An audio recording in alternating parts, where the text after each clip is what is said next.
पहले मैं चाहूँगा कि एक सुंदरकांड के दोहे से जो है आज का ये कार्यक्रम हम शुरू करें भैया। प्रविश्य नगर कीजय सब काज, हृदय राखी कौशलपुर राजा। परंतु आपने अपने कार्य को वकालत के रूप में क्यों चुना?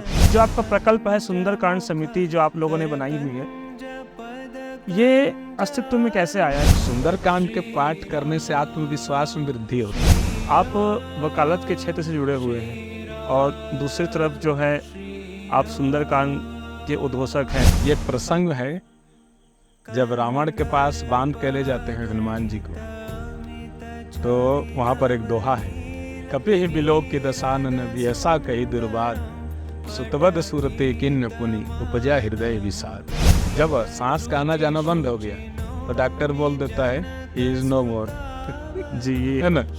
और देखिए जब वो बोल देगा ही इज नो मोर, तो उसके बाद जो घर आप बनाए हैं, जिस घर को आप सजाए हैं, उस घर में आपको 2 घंटा नहीं रखेंगे। तो जिनके शरीर में ये ज्ञान भक्ति और वैराग्य आ जाए उनका जीवन सफल है। तो मेरा यही संदेश लोगों के लिए रहेगा कि हनुमान चालीसा का रोज पाठ करें। अगर वो पाठ करते रहें तो आपके अंदर भी ज्ञान भक्ति और वैराग्य का आगमन होगा और आपका जीवन सफल। नमस्कार, जय श्री राम। मेरे पॉडकास्ट के इस नए एपिसोड में आपका स्वागत है।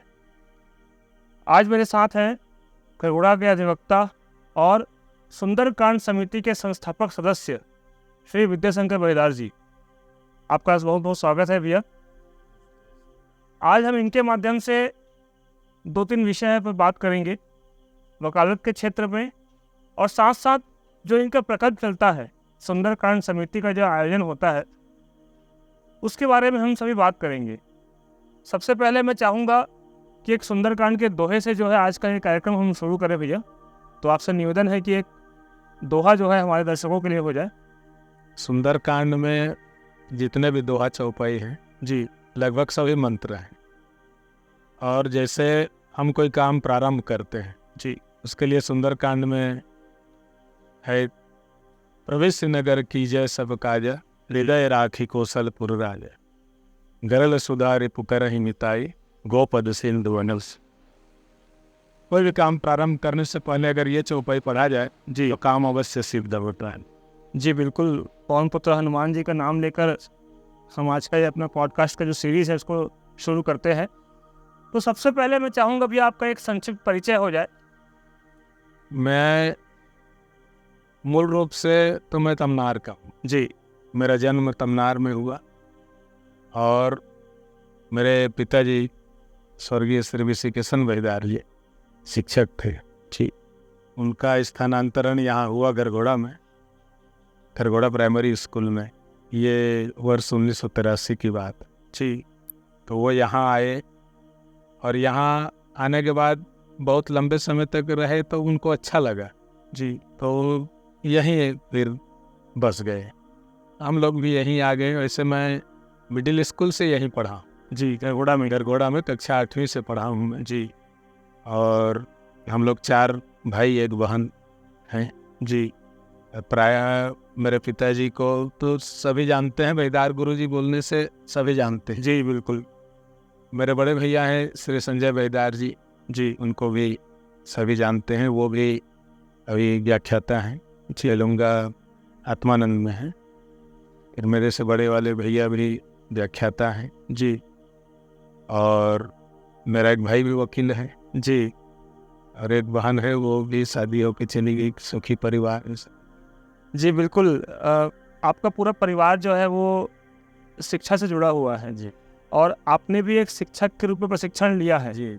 परंतु आपने अपने कार्य को वकालत के रूप में क्यों चुना? ऐसा क्यों रहा कि आपने वकालत के क्षेत्र में जाना उचित समझा? जी, अब मेरे पिताजी शिक्षक थे जी, वो चाहते थे कि सभी बच्चे भी शिक्षक बने जी, और मेरे बड़े भैया शिक्षक हुए, फिर मेरे से बड़े वाले भी शिक्षक हुए। मेरे को भी बोले कि शिक्षा का जो क्षेत्र है वो बढ़िया है, उसमें आप। अब मेरे को भेजे ट्रेनिंग के लिए। मैं धर्मजयगढ़ जिला शिक्षा प्रशिक्षण संस्थान में ट्रेनिंग किया 2 साल का जी, और वहाँ आते हुए बहुत कुछ सीखा भी। लेकिन मेरा एक शुरू से एक ये था कि समाज में जो पिछड़ा वर्ग है समाज के, जी, पिछड़े वर्ग में उनके न्याय के लिए और सामाजिक उत्थान के लिए कुछ करने की ललक थी। तो मैं सोचा, मेरे से 2 बड़े शिक्षक हैं, मेरे पिताजी भी शिक्षक हैं, तो मैं अलग अलग क्षेत्र में जाऊंगा करके प्रशिक्षण प्राप्त करने के पश्चात मैंने NLB में रायगढ़ में एडमिशन लिया और ला करने के बाद फिर मैं इसी व्यवसाय में आ गया। जी, आपका वकालत क्षेत्र तो सब जानते ही हैं, अच्छा है, लेकिन जो आपका प्रकल्प है सुंदरकांड समिति जो आप लोगों ने बनाई हुई है, ये अस्तित्व में कैसे आया? इसकी शुरुआत कैसे हुई, या इसका विचार आप लोगों को कैसे आया कि एक ऐसा प्रकल्प बनाया जाए, है ना, जिससे हम सुंदरकांड पाठ का आयोजन करें और जगह जगह हम जो है जाकर इसका पाठ का वाचन करें? ऐसा विचार कैसे आया आपके मन में? इसमें मेरे मित्र श्री राजेश सिंह ठाकुर जी हैं, वो मेरे मित्र भी हैं, मेरे भाई भी हैं, मेरे गुरु भी। जी, आप लोगों की फेसबुक पे जो पोस्ट आती है मैंने देखा है ना, तो एक जय वीरू की जोड़ी हम बोल सकते हैं आप में वो प्रचलित है जी। तो जब ला में हम पढ़ रहे थे, ला फर्स्ट ईयर में उनसे मुलाकात हुई मेरी। अच्छा, रायगढ़ में ही परीक्षा देने गए थे और वहाँ मुलाकात हुई। तो उसके बाद हम दोनों एक साथ ही रह कर पढ़े और दोनों का पारिवारिक पृष्ठभूमि धार्मिक और सांस्कृतिक पृष्ठभूमि की रही है जी। हम दोनों जब एक साथ पढ़ते थे तो उनके पास पेटी रहता था, तबला भी रहता था, तो बैठ के गाना बजाना भजन वजन भी करते थे हम लोग वहीं कॉलेज के दिनों में। हाँ, कॉलेज के दिनों में जी। और ठाकुर साहब जो हैं वो रामायण प्रेमी हैं, वो तो प्राय रामायण के लिए कहीं कहीं जाना आना उनका लगा रहता था। धीरे धीरे मैं भी आकर्षित हुआ, उनके साथ कुछ जगह मैं भी जाने लगा, तो एक रुचि हुई। और जब वकालत में आ गए हम लोग, शुरू से पढ़ाई के समय से भी और वकालत में भी आए, तो एक साथ ही प्रैक्टिस शुरू की। अच्छा, अभी जब वो AGP हो गए जी, उसके बाद वो शासकीय वकील हो गए। और लेकिन जब भी हम लोग शुरू वकालत भी किए तो गांव में भी उनके यहाँ, उनके घर में भी बहुत कार्यक्रम चलता था, सांस्कृतिक कार्यक्रम होते रहता था जी। गांव में एक मंदिर भी बनवाए हैं वो शंकर जी का जी, वहाँ भी होता था।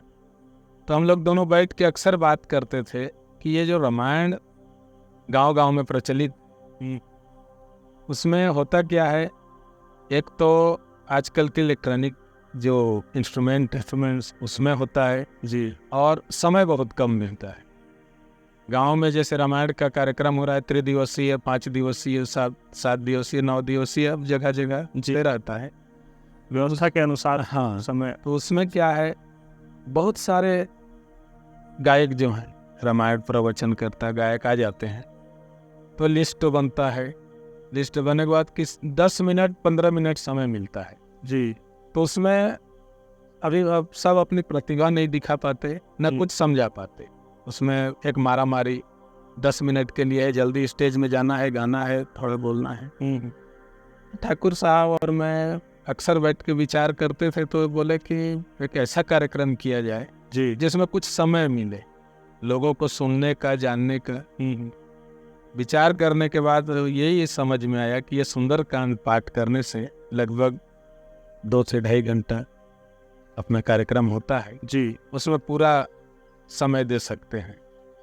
और वहीं से एक शुरुआत हुई। हमारे संयोजक ठाकुर साहब ही हैं जी, और प्रारंभिक रूप से हमारे साथ तो हमारे श्री तिवारी सर जी हैं, वो जुड़े थे जी, और हमारे साव सर जी हैं, नयन साव जी, वो भी जुड़े थे, अभी भी जुड़े हैं। और फिर एक साथ हम लोग, हमारे सुखलाल पैंकरा जी हैं, वो हमारे बेटी मास्टर हैं जी, हमारे भगत जी हैं, टेरम से आते हैं, वो भजन गायक हैं, बहुत सुंदर गाते हैं जी, और ठाकुर साहब तबला बजाते हैं, और हरि यादव जी हैं, और बारिक जी हैं जी, ये सब हम सदस्य हैं। सोनी जी हैं हमारे जी। तो ये पहला आप लोगों ने शुरुआत कहाँ पर किया इसका, जो सुंदरकांड का पाठ है, पहला पाठ आप लोगों ने कब और कहाँ पे किया? हम लोग पहला पाठ अब इतना 10-12 साल हो गया। जी। तो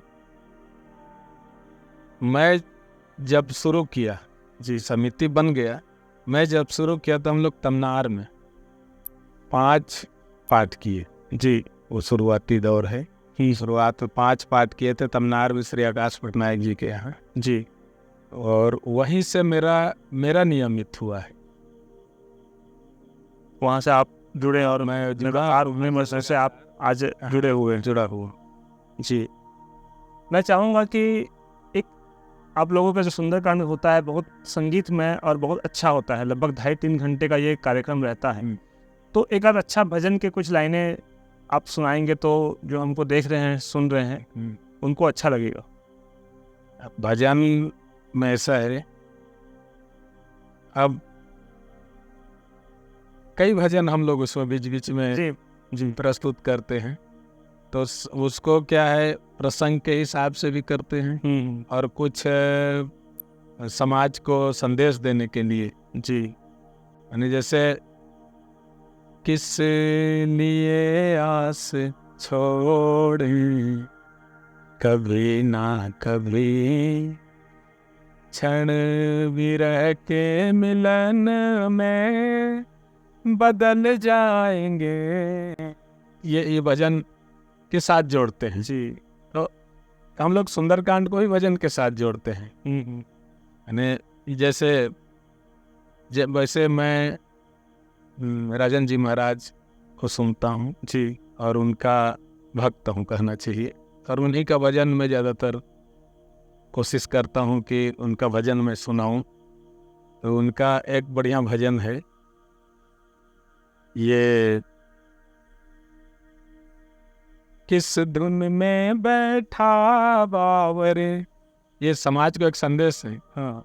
किस धुन में बैठा बावरे, किस मद में मस्ताना है, वो सोने वाले जाग जा, संसार मुसाफिर खाना। वाह क्या बात।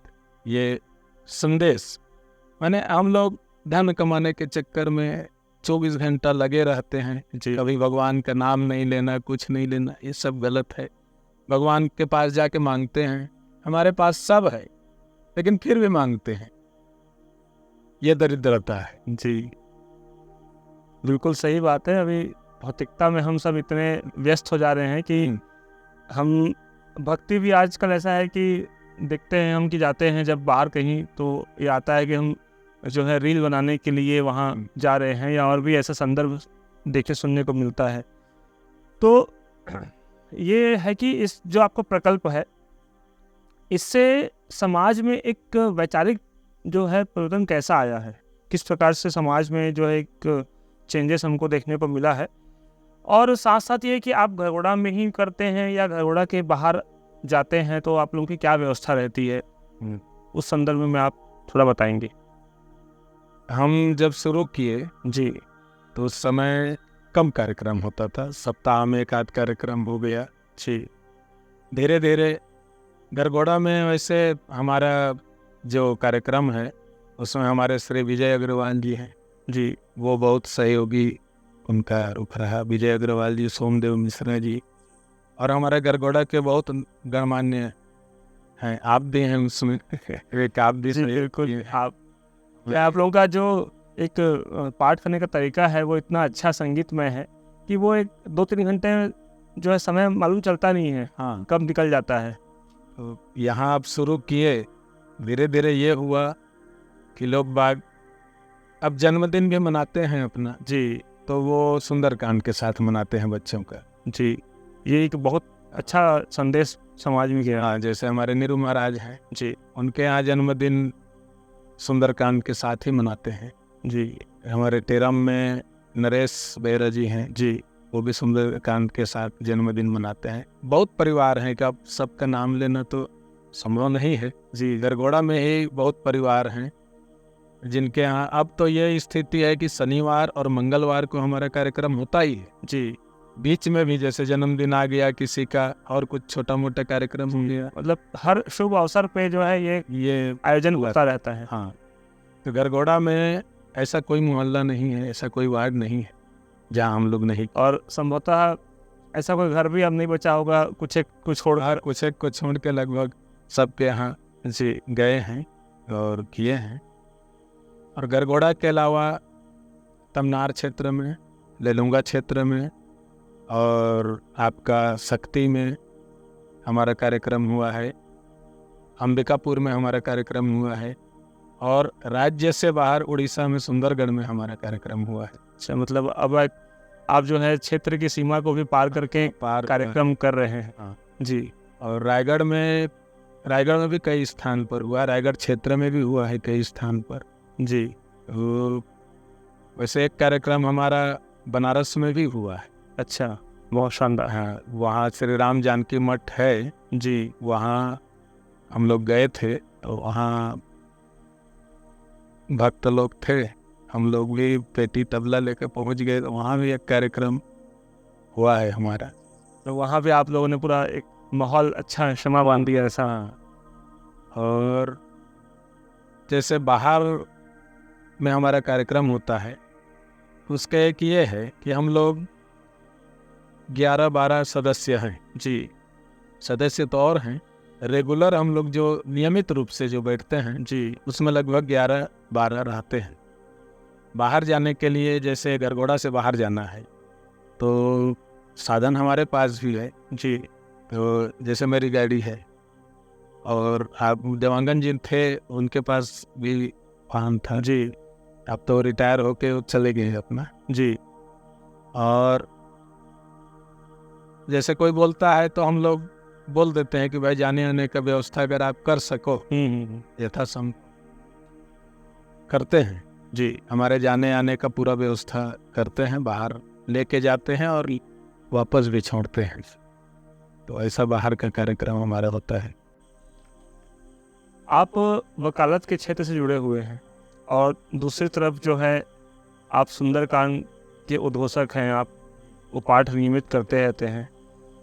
तो ये दोनों क्षेत्र जो है विपरीत हैं। आप एक वकालत के क्षेत्र में देखें और भक्ति भाव या एक धार्मिक क्षेत्र में देखें तो दोनों का विचार जो है वो थोड़ा सा अलग है। तो आप इन दोनों में अपने आप को कैसे मैनेज करते हैं, इसमें सामंजस्य कैसे बना पाते हैं आप? अब देखिए, वकीलों के प्रति लोगों की जो राय रहती है जी, वो ये बोलते हैं कि ये वकील लोग हैं, ये लोग कोर्ट में झूठ भी बोलते हैं। ये एक राय हाँ, आम धारणा है कि वकील है, हाँ ये वकालत करेगा, ऐसा बोलते हैं। जी। लेकिन मेरा मानना ये है, जैसे वकालत कर रहे हैं, हमारा वकालत में साहस और आत्मविश्वास की आवश्यकता होती है, और सुंदरकांड के पाठ से साहस और आत्मविश्वास मिलता है। जी। ये एक प्रसंग है जब रावण के पास बांध के ले जाते हैं हनुमान जी को, तो वहाँ पर एक दोहा है, कपि ही बिलोक की दशानन व्यसा कही दुर्बाद, सुतवद सूरते किन्न पुनि उपजा हृदय विषाद। माने वो ये बानर तो यहाँ कैसे आ गया? रावण का ये था कि एक बानर ये लंका में कैसे आ गया, और आ गया मेरे पुत्र को मार दिया। वहाँ पर हनुमान जी बोलते हैं कि रावण महाराज बोलते हैं कि रावण का ये रहता है, मैंने उसका घमंड कि मैं रावण हूँ, मेरे पास तुम्हारा साहस कैसे हो? तो बोलते हैं कि मैं जानता हूँ तुम वही रावण हो जो एक नारी का अकेले में हरण करके लाए हो, और तुम वही राजा रावण हो जिसको बाली ने अपने बगल में दबा के 7 परिक्रमा किया, संध्या भी दिया था। जी, तुम वही रावण हो बोलता है। मैंने ये साहस और सत्य, तो साहस के साथ सत्य को कहना, ये सुंदरकांड का मूल उद्देश्य है। जी, कहीं पर भी हम साहस के साथ सत्य को कह सकें, तो वकालत में भी साहस की आवश्यकता पड़ती है। जी, और सुंदरकांड के पाठ करने से आत्मविश्वास में वृद्धि होती है। तो वकालत में वही हम लोग कोशिश करते हैं कि हमारा साहस बना रहे, आत्मविश्वास बना रहे। और जहाँ तक झूठ बोलने वाली बात या तथ्य को इधर उधर करने वाली बात यह है, वकालत में देखिए जो हमारा पक्षकार होता है, हम बात को रखते हैं जी। वकील जो है वो न्यायालय के सामने बात को रखता है। बात किसका रखता है? वो पक्षकार का। तो पक्षकार जैसा हमको बताया जी वो हम रखते हैं। वाह, इसमें हमारा ये इतना ही रहता है कि उसमें कानूनी स्थिति जो है जी, तो उसमें कानून क्या कहता है वो हमारा रहता है। बाकी तथ्य जो है वो पक्षकार का ही रहता है जी। अरे इसमें जैसे समय निकालने वाली बात है, तो मेरा तो ये कहना है काम करते करते आप काम करते करते भी भजन कर सकते हैं, काम करते करते पूजा पाठ कर सकते हैं। आप चलते चलते राम राम सांसों की सुमिरन सांस के साथ जी कर सकते हैं। सांसों की माला में सिमरू में प्रभु का नाम। हाँ, तो आप दुकान में बैठे हैं, आपका दुकान भी चल रहा है और आप राम नाम भी ले रहे हैं, ये चलता है, भजन भी चल रहा है साथ में। लेकिन ये जो 2 घंटा 3 घंटा का हमारा जो समय, प्रायः शाम को 7 बजे हम लोग शुरू करते हैं। कोशिश करते हैं जल्दी शुरू करने का, हो नहीं पाता। हनुमान जी 7 बजे ही शुरू कराता है उन लोगों को और 9:30 बजे आते हैं। तो ये जो समय है तो हफ्ता में 2 दिन जी, शनिवार मंगलवार प्रायः रहता है। तो हम लोग ये कोशिश करते हैं कि उस दिन का जो काम है अपना उसको पहले कर लें, या शनिवार को जैसे पाठ किए तो रविवार को उसको पूरा कर लें। तो ऐसा करके हम अपना समय समय नियोजन करते हैं। हाँ। ताकि जो आपका ये प्रकल्प है वो चलता रहे। तो इसमें ऐसा भी होता होगा कि एक साथ सबकी व्यवस्था नहीं हो पाती होगी, जितने सदस्य आप लोग हैं उनमें से कुछ को अलग काम होता होगा, कुछ को अलग काम होता होगा। तो सब आप लोग समायोजन कैसे करते हैं कि भाई सबको इकट्ठा होना है इस तारीख पे, क्योंकि आपको एक कार्यक्रम मिला कि आपको इस दिन जो है इस अवसर पर पाठ करना है, तो सबका समायोजन कैसे करते हैं?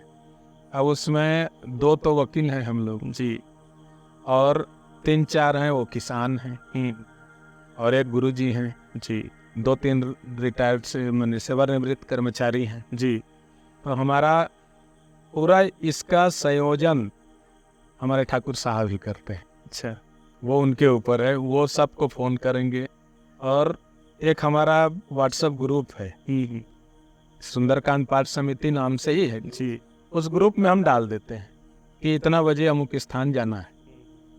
तो जैसे बाहर जाना रहता है तो थोड़ा पहले निकलना पड़ता है जी। तो जैसे अभी खेती किसानी का सीजन है, इसमें थोड़ा सा दिक्कत होता है और हम लोग का कोर्ट में थोड़ा सा दिक्कत होता है। तो कोशिश करते हैं जल्दी काम अपना। तो कोर्ट से तो आप लगभग 5-6 बजे तक आ जाते होंगे या समय लगता है वहाँ? और वहाँ तो अभी तो 6-6:30 भी बज जाता है जी। लेकिन जैसे काम कुछ बचा रहे तो जूनियर हैं उनको बोल देते हैं कि भाई ये काम को निपटा के आप जाना, और हम लोग कोशिश करते हैं थोड़ा जल्दी निकल के एक साथ इकट्ठा होते। मतलब आपके वकालत के साथ साथ जो है प्राथमिकता आपकी ये रहती है कि जो पाठ है वो भी अनवरत चलता रहे, ये चलता रहे, इसमें किसी प्रकार का कोई जो है मतलब विघ्न ना पड़े और हमको एक तरह से बहानेबाजी ना करना पड़े कि अब ये काम आ गया तो हम इसको आज टाल देते हैं। ऐसा बहाना कोई नहीं करते हैं। अब बहाना क्यों भी करें, ये तो सौभाग्य की बात होती है। बिल्कुल, हमें पाठ करने जाना है तो ये हमारा सौभाग्य है कि हमको पाठ करने का अवसर मिल रहा है। तो हम लोग कोशिश करते हैं कि समय से पहले पहुँचे जी। और वाहन प्रायः सबके पास है। लोकल के लिए मोटरसाइकिल जी। हाँ, एक जगह अपने को एकत्र होना है तो वो शहर के अंदर ही है तो दिक्कत नहीं होता है। सुंदरकांड पाठ जो है अपने आप में बहुत शक्तिशाली पाठ है। मतलब उसको करने के बाद आप अपने आप में एक जो आंतरिक शक्ति का अनुभव करते हैं। तो ये जो पाठ है इसमें आप समाज को क्या संदेश देना चाहते हैं? और साथ साथ ये कि पहले आपने बताया कि भाई पहले इतना आप लोगों के कार्यक्रम तय नहीं होते थे, लेकिन अब लगातार हर जो है शुभ अवसर पर कार्यक्रम तय होते हैं। तो पहले हमने बात की वैचारिक परिवर्तन की, लेकिन एक जो परिवर्तन हमको देखने को और मिला है साथ साथ कि समाज में एक तरह से परिवर्तन आया है, तो एक संदेश क्या आता है इस पाठ के माध्यम से? इस पाठ का जो अपन मूल अगर बात करें, परिभाषा बात करें, इस पाठ की जो शक्ति है उसके बारे में बात करें तो ये आम लोगों तक कैसे अब जो है और अधिक पहुंच रही है, क्योंकि ये सुंदरकांड तो पहले से लोग करते आ रहे हैं, लेकिन अब जो एक थोड़ा सा हम और अच्छे से करते हैं, तो ये क्या जो चेंजेस है वो आया है? अब इसमें देखिए, हमारा जो हिंदू धर्म है जी हमारे कुछ विघ्न संतोषी लोग हैं जी जो तोड़ने के प्रयास में लगे रहते जी कि कैसे करके तोड़े, जातियों में बांटे, जातियों में बांट देते हैं धर्म को, और हमारा प्रयास ये रहता है कि हम जोड़ें।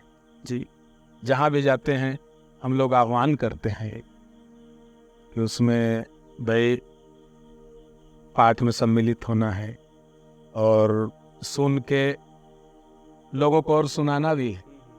कई बार ऐसा होता है किसी गांव में गए, एक स्थान पर कहीं पर पाठ किए, वहाँ जो सुनने आते हैं, शुरू में तो कम लोग सुनने आते हैं, लेकिन बाद में जैसे 2 बार 3 बार पाठ होता है तो ज़्यादा लोग आते हैं जी। और उसमें से सुनने वाले बहुत लोग ऐसे होते हैं जो हमारे पास आके बोलते हैं कि हमारे यहाँ कब करेंगे। तो उसमें ये होता है कि उनको समझ में आता है कि ये जो सनातन धर्म है, सनातन धर्म ही सब कुछ है जी। हम लोग भले ही अलग अलग जातियों के हैं, लेकिन भगवान राम जो थे, जब वनवास वो गए तो वनवास गए तो वो चाहते तो किसी राजा के यहाँ भी रुक सकते थे, क्योंकि वो तो राजकुमार थे, कहीं भी राजा के यहाँ रुक जाते। छत्तीसगढ़ में जब आए दंडकारण्य में, छत्तीसगढ़ तो उनका मामा घर है, वहाँ रुक सकते थे, लेकिन वो रुके नहीं। वो कहाँ रुके, मित्रता किनसे किए? या आप देखिए, जब एक सीरियल चलता है तो वो जब आते हैं, आते आते निषाद राज जी से मित्रता करते हैं जी। माने वो ये नहीं देखते कि ये किस जाति के हैं, वो निषाद राज जी से मित्रता करते हैं और साथ में बैठाते हैं मित्रवत। निषाद उसके बाद फिर सुग्रीव जी से मित्रता करते हैं। तो ये जो बानर भालू हैं, ये सब उनके साथ एक साथ रहते हैं। तो ये प्रतीक है, माने किसी भी जाति में ये नहीं कि कोई छोटा जाति है कोई बड़ा जाति है, जाति कोई छोटा बड़ा नहीं होता है। एक वर्गीकरण है काम के हिसाब से कि हमारा ये काम है। हम लोग को तो वकील जात के हो बोलते हैं, ये हमारा जात थोड़ी होता है, हमारा काम है वकील जात के हो गए। तो ये एक व्यवस्था है समाज की, इसमें कोई छोटा बड़ा नहीं होता है। और जब भगवान भेद नहीं किए तो हम भेद करने वाले कौन होते? बिल्कुल, भगवान राम ने भी जो है वो समावेश ऐसा बनाया है कि सबको साथ लेकर चले और सबके साथ से ही संभव हो पाया जी। और सुंदरकांड जो है वास्तव में सुंदरे सुंदरी सीता, सुंदरे सुंदरी वार्ता, सुंदरे सुंदरी कथा, सुंदरे किम न सुंदरम। ये सुंदरकांड सब दृष्टि से सुंदर सुंदरकांड में ही हनुमान जी मिले हैं भगवान से। हनुमान जी का मिलन सुंदरकांड में ही हुआ। और सुंदरकांड ही एक ऐसा कांड है जिसमें संपूर्ण रामायण का सार है। इस पूरे कांड में सबका सार सुंदरकांड में है। और इसके चौपाइयां भी जो है उसमें एक मंत्र है, दीन दयाल विरद संभारी हरहु नाथ मम संकट। ये इसका आप जाप निरंतर करते रहिए तो आपके ऊपर संकट नहीं आएगा जी।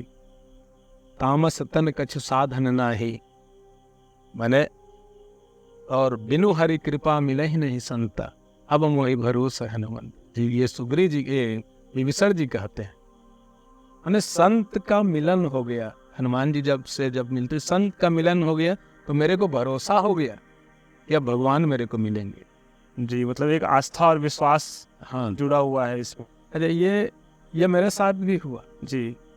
हमारे जो राजेश ठाकुर जी हैं संत जी, मेरा जब उनसे मुलाकात हुआ तो उनका माने चरित्र, बातचीत, उनका सब देख के मेरे को भी लगा कि मैं भी प्राप्त कर सकता हूँ।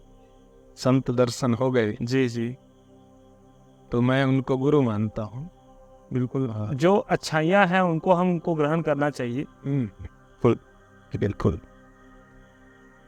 और बाकी ये सब चल रहा है, देख तो रहे हैं आप लोग के सहयोग से। नहीं, देखिए सब प्रभु की इच्छा है, प्रभु का काम आप लोग कर रहे हैं। तो एक और चीज़ मुझे पूछना था कि एक संदेश आप जो है हमारे जो सुनने वाले हैं उनको क्या देना चाहेंगे कि आप जो पाठ कर रहे हैं या धर्म कर्म में जो रुचि रहते हैं, क्योंकि आजकल हम देखेंगे कि कहीं ना कहीं हम थोड़ा सा इसमें भी शोबाजी करने लगे हैं, है ना। जो भी नए लोग आ रहे हैं रील्स के चक्कर में भी होता है ऐसा। तो एक साधारण सा संदेश आप क्या देंगे सुनने वालों को, जिससे कि जो इसका असली मर्म है, हमारे धर्म का, सनातन संस्कृति का जो असली मर्म है वो हम लोगों तक पहुंचा सके। अब ऐसा है, अभी जितने धार्मिक स्थान है, ठीक, आप चाहे चारों धाम में ले लीजिए, केदारनाथ, बद्रीनाथ, इसमें ले लीजिए, या आप दक्षिण में जाइए, बालाजी, तिरुपति बालाजी ले लीजिए, कहीं भी भीड़ बहुत ज्यादा, भीड़ हो रहा है। तो इससे ये पता चलता है कि धर्म के प्रति आस्था तो बढ़ रही है जी।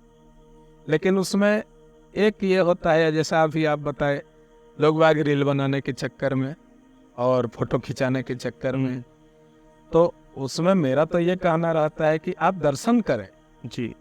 जैसे हम भगवान के सम्मुख आते हैं तो भगवान का हम दर्शन करें। रील तो बनता रहेगा, रील तो पूरा जीवन रील है ये। इसमें संदेश वाली बात, घर में जैसे मैं अपना बता रहा हूँ थोड़ा छोटा सा जी। मैं शुरू से जब से मैं जान रहा हूँ, मेरे पिताजी धार्मिक थे, बहुत धार्मिक जी। हमारे घर में ये था कि जैसे पिताजी स्कूल से आए शाम को, तो शाम का संध्या वंदन जब होगा तो उसमें हनुमान चालीसा होगा, हनुमान स्तुति होगा, श्री राम स्तुति होगा, बजरंग बाण होगा और हनुमान जी की आरती होगी। उसके पश्चात ही भोजन मिलेगा और उसमें सबका बैठना अनिवार्य है। तो हम सब भाई बहन पूरा परिवार बैठते थे रोज, और उसके बाद भोजन होगा पूजा के बाद। तो यह एक जो नियम आदत वो नियम था, वो जब तक मैं जान रहा हूँ वो नियम था जी। और अभी भी है। और मेरे पिताजी सेवानिवृत्ति के पश्चात हनुमान जी की सेवा किए मंदिर में जी। और उनके बाद मेरे बड़े भैया भी कर रहे हैं, उनको तो आप जान रहे हैं। जी बिल्कुल। बड़े भैया यहाँ भी सेवा करते हैं, माता जी की भी सेवा करते हैं, माँ की सेवा कर, और माता जी का वैगिन डोकरी गाथा का वो रचना किए जिसका आपने निर्माण किया था। वो मेरे लिए सौभाग्य की बात रही हो कि मुझे ऐसा अवसर मिला माँ का जो गाथा है उसको प्रसारित करने का। हाँ बिल्कुल, उस समय, और वो बहुत चला, अभी भी चल रहा है जी। वही आरती वहाँ होती है। तो जैसे हनुमान जी है, हम लोग हनुमान चालीसा रोज पढ़ना चाहिए जी। हनुमान चालीसा के अंत में हम लोग क्या बोलते हैं? पवन तनय संकट हरन मंगल मूर्ति रूप, राम लखन सीता सहित हृदय बसम सुख। ने हनुमान जी से हम प्रार्थना करते हैं कि पवन तनय, पवन माने ये हवा, हनुमान जी हवा है। पवन तनय संकट हरन, मेरा संकट हरो। तो किस प्रकार से हरो? तो देखिए हमारा जो शरीर है जी, वो 5 तत्वों से बना हुआ है, क्षिति जल पावक गगन समीरा। तो एक तत्व हवा भी है, और वो जो हवा है वो यहाँ धड़कता है, दिल। जी। जब दिल धड़क रहा है तो सांस का आना जाना जब तक है तब तक धड़क रहा है, और किसी दिन धड़कना बंद कर दिया, जब सांस का आना जाना बंद हो गया तो डॉक्टर बोल देता है ही इज नो मोर। जी, ये है ना? अब देखिए जब वो बोल देगा ही इज नो मोर, तो उसके बाद जो घर आप बनाए हैं, जिस घर को आप सजाए हैं, उस घर में आपको 2 घंटा नहीं रखेंगे। जी। तो हनुमान जी से हम प्रार्थना करते हैं कि आप हृदय में विराजमान ही रहिए, सांस आते जाते रहे। जी। वही हनुमान जी है, वो हृदय में विराजमान है तो सांस आ जा रहा है। लेकिन उसके साथ गोस्वामी जी ने एक और शब्द जोड़ दिया, राम लखन सीता सहित हृदय बसम सुरभु। तो राम लखन सीता सहित का मतलब क्या हुआ? जी। तो राम जो है वो ज्ञान के प्रतीक है, और जानकी जी जो हैं भक्ति स्वरूपा माता भगवती है जी। और लक्ष्मण जी जो हैं वो वैराग्य के प्रतीक। तो गोस्वामी जी का कहना है ज्ञान, भक्ति और वैराग्य। तो हनुमान जी से एक हम लोग बोनस लें, यह हनुमान जी के ज्ञान, भक्ति और वैराग्य के साथ हमारे हृदय में है। तो जिनके शरीर में ये ज्ञान, भक्ति और वैराग्य आ जाए उनका जीवन सफल हो जाता है। तो मेरा यही संदेश जी लोगों के लिए रहेगा कि हनुमान चालीसा का रोज पाठ करें। अगर वो पाठ करते रहें तो आपके अंदर भी ज्ञान, भक्ति और वैराग्य का आगमन होगा और आपका जीवन सफल होगा। जी बहुत धन्यवाद। आज के इस हमारे पॉडकास्ट सीरीज में आप आए, आपने समय दिया, और जो हमारे सुनने वाले हैं उनको आपने बहुत अच्छा एक संदेश भी दिया है।